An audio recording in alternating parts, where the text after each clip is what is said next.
be a woman. Now, just take me through this. So if I came along to the Temple of Gaia or to one of your services on a Sunday, how would it go? Talk me through it. Okay, normally what would happen, it's completely different to, I think, what most people are used to. I mean, you're not going to all dance around naked. I wish. You know what, I think if I want a couple of people to have a good laugh, I should dance around naked on a Sunday morning. No, what would happen is people would normally arrive.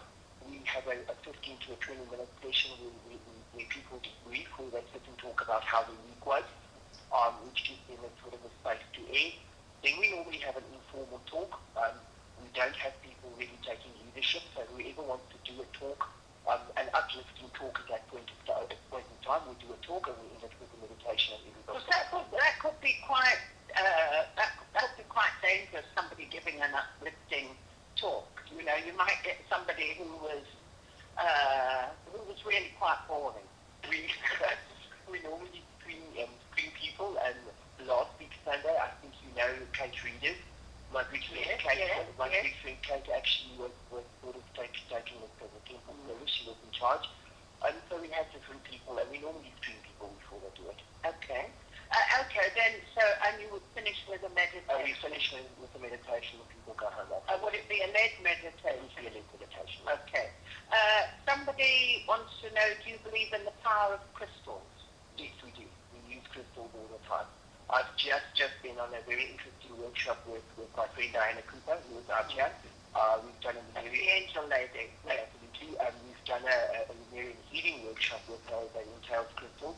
So yes, we definitely work with the power of crystals as well.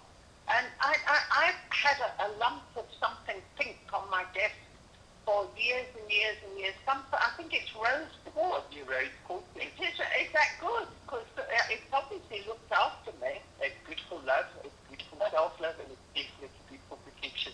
Oh, well, I can't even remember how I got it or where it came from.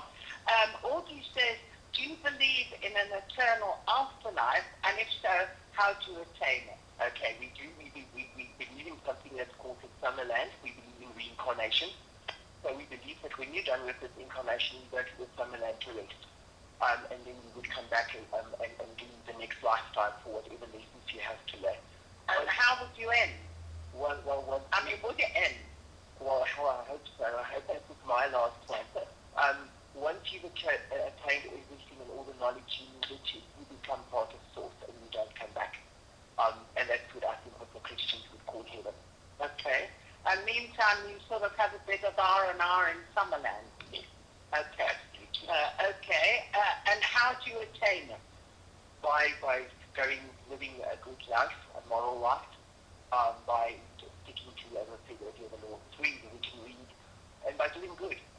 I think the Buddhists would call it achieving Buddhahood. So that is what you would be striving towards. And do you ever have any sort of approaches made to by, shall we say, more traditional religions, or are you regarded as totally beyond the pale? I think it's regarded as totally beyond the pale. So you're not invited onto these sort of mega discussions about public morality and the future of the country and da-da-da? Unfortunately not. It would be nice though. Yeah. How do you treat animals, says Carolyn? We treat them as our equals, as our brothers and sisters. In my household, I always say to tell people, I think I would love to come back as a cat or a dog in my house because they actually have a better life than I do sometimes. So we treat them as brothers and sisters and equals. And are you vegetarian? I am absolutely vegetarian. And is that one of the sort of requirements? It's not a requirement at all. Once again, remember, it's about free will and about choice. And that's my choice not to eat meat. Okay. And what does paganism say about being gay, says Frederick? It's absolutely fine. You know, if you go back in history, and especially if you start looking at Native American culture there, it's very sacred to be gay because you're in touch with both your masculine and feminine side, and they actually call gay people two spirits. So, and if you once again go back in history and you look at your shamans of old, most of them were gay. Okay. For more information on creating an army of light. Let me read this. This is from Ingrid. Hi, Ingrid. I'm sight reading this. for more information on creating an army of light as one humanity, standing for unity in the name of one true God. Ingrid's given us a number there. Excuse me. I'm not sure how this ties in with paganism, Ingrid, but the number is 022 492 3510. 022 492 3510. Somebody else says, what a load of total rubbish. Your response to that? My response to that is that I respect your comment and I respect your past pieces. Good night. Very, very nicely put. The subtitle of the program, as Neil's reminded me, is the way you choose to live your life. And to come back to the Wiccans, are you totally divorced from them, or? No, not at all. We're not. As I say, Wicca as such is just a relatively new religion, started up in 1951, but there's a lot of intertwining between the two. Unfortunately, on the Wiccan side, there's sort of a view in life that if you're not initiated by a coven, you're not a Wiccan. So hence I was never initiated by a coven. I grew up a witch. There is a bit of a difference here, but we do have Wiccans. Okay, and so are there any sort of formalities that you have to go through to become a certified pagan? No, not a certified pagan, but if you start studying Wicca, like any other religion, and even with us, there are degrees of studying that you go through. We've got 5 degrees because we also belong to the Sacred Order of Living Paganism in America, which was founded by a well-known author called Chandraman. We've got a 5-degree study system, which entails about a year and a day in each study, in each level. Okay, Jacko says pagans are great. Somebody who's been affected by black magic and witchcraft wants to know if a pagan or a Wiccan priest could heal them. With magic, you must always remember it's about the intention, about you, and about your belief. So if that person believes that a priest or a priestess or a Wiccan could heal them, they would most probably be healed. Okay. And the contact number for us? Okay, I'll give you a cell number, which is 071 071 425 7469.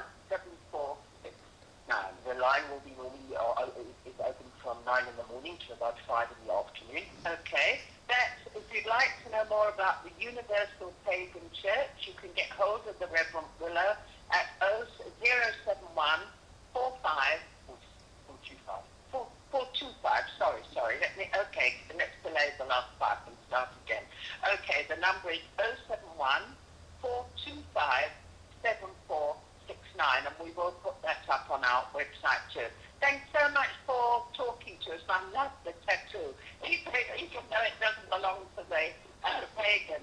And our podcast tonight is going to be our interview with Samantha Rogers about the albinos in Tanzania. Remember, you can see that program on Tuesday the 15th of June on Third Degree. A horrendous, incredibly moving, but must be told story that she told us about earlier this evening. So that will be our podcast for this week, and past podcasts, including, I think, the last interview that Pastor Ray McCauley has done to date, you can find on our website. Go to 702oktalk.co.za and click through to Believe It or Not, and you'll find all the podcasts there. Thanks to Neil, thanks to Tatiso, thanks to Miriam, thanks to all my guests, and of course, thanks to all of you. Good night. We'll be back next week.